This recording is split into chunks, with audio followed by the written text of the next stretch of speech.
Hi, it's Annalise Zeiderveld from San Francisco Classical Voice, and I'm up in Napa tonight to listen to the Delirium Musicum concert with Festival Napa Valley. So we're going to go talk to some people who are here to attend the concert, but then we're also going to get a sneak peek conversation with the violinist Gara. Let's go. My name is Sienna Peck. I'm the executive producer of Festival Napa Valley, and we're so pleased to have Delirium Musicum here with us today.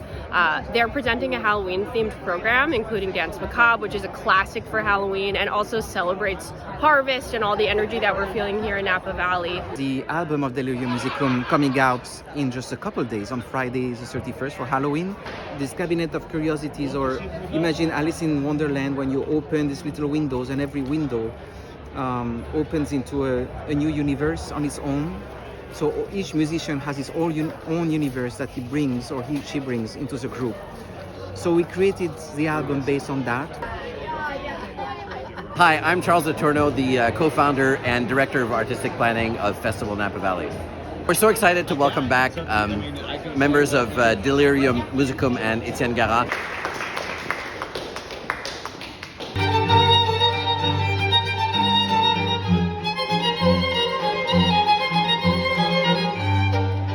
What brought you to the Delirium Musicum concert tonight? Festival Napa Valley, and their huge contribution to the world of music and bringing artists from all over the world and spreading the education of music so that young ones can actually have the exposure, since we have lots of funding challenges.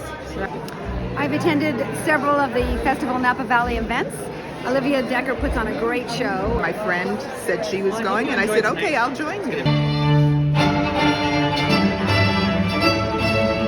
How did you come up with the program for tonight's Festival Napa Valley performance? So a big part of the program is a program that we were playing during the MusiKaravan tour. So during the pandemic, when we were traveling for 6 months between the Mexican and the Canadian border, we played a lot of pieces and made a lot of arrangements because we were only 2 violins, so we had to make it work for ourselves. And when we travel with a trio now, we try to play a big chunk of those pieces. So they were first introduced to us by our friends at Charles Krug. My name is Jim Morris. How did you first hear about Delirium Musicum? How did you connect them with Festival Napa Valley? It goes back to the fires of 17 and 20. That a friend of mine had seen them performing for farm workers in the fields of Southern California, and so she said, hey, these artist friends of mine want to perform for farm workers and for whomever. And she said, it's in the middle of harvest.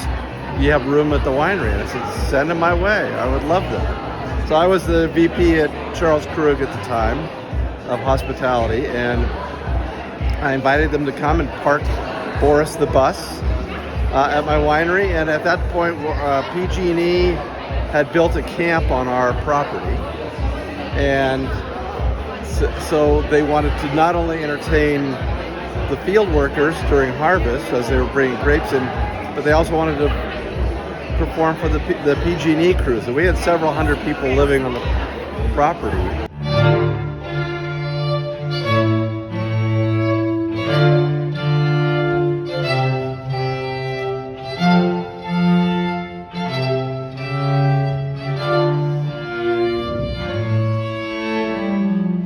I would hear this music coming from the vineyards, and they were out there playing, and just they were so joyful, and they were so filled with, we needed joy at that time because our world had just burned up and there was a lot of craziness going on.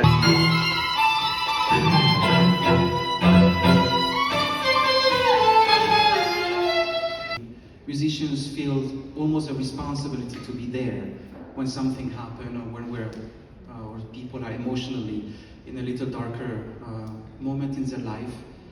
I think music has the power to do so many things.